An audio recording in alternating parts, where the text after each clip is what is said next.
The new legislative session brings renewed efforts to tackle some of the long-term challenges facing the state, from jobs to education, the workforce to water needs. There are calls to work towards solutions. For Insight, we're joined by John Hryhorchuk, Senior Vice President for Policy and Advocacy for Texas 2036. Welcome.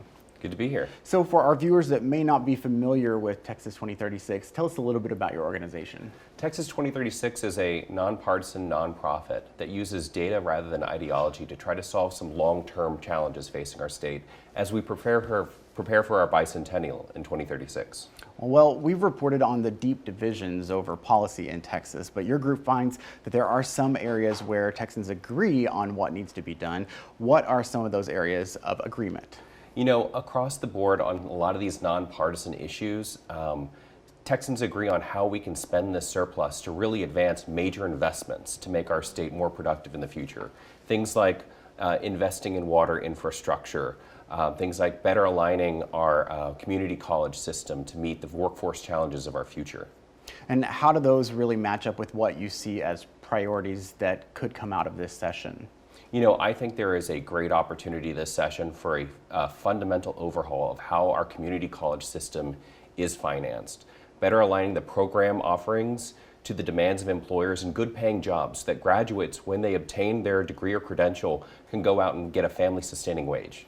The revenue estimate that's coming out on Monday is expected to show the state has more money available than ever before.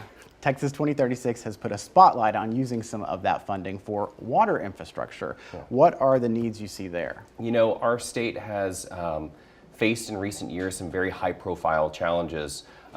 Historically, we thought a lot about the availability of water, and that is still a long-term challenge for us, but also the physical infrastructure. When we have cities across the state that are dealing with bursting pipes, leaking pipes, pumps, all these challenges, the water boil notices in Houston and Austin and Midland and Laredo, these are big systemic problems that are going to take investment that much easier to address on the front end than waiting until the crisis occurs to address. Your group has also put an emphasis on improving the community college system, as you mentioned. What's your focus there, a little bit more specific than what you had mentioned before?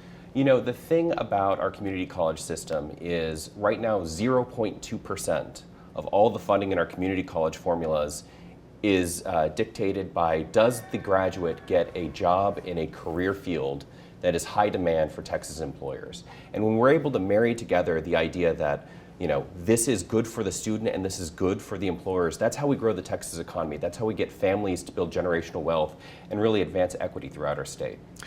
We've heard for years that the state and its employees need higher pay. The record revenue estimate could make raises more likely. Do you see this as a priority for lawmakers this session? It should absolutely be a priority for lawmakers to address both state legislative pay for their staffs, but also for state agencies, because there are real consequences when our state agencies can't hire and retain high quality talent.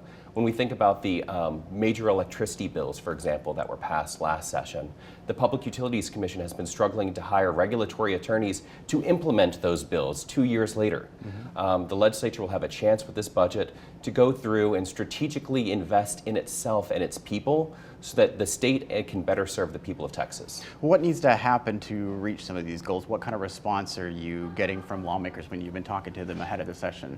It has been very warmly received, and understanding that at the end of the day, it is humans who are in the state agencies doing this work, and that investing in Texas means not just investing in, you know, the pipes and the roads, but investing in the people of Texas, the workforce broadly to grow the economy, but also the workforce to serve the people of Texas and provide that excellent customer service that they want to provide.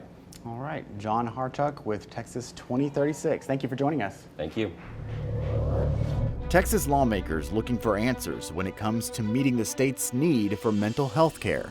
We really haven't learned how to provide the needs for our rural communities as we should. The plans to increase options for the millions of Texans who don't live near a big city.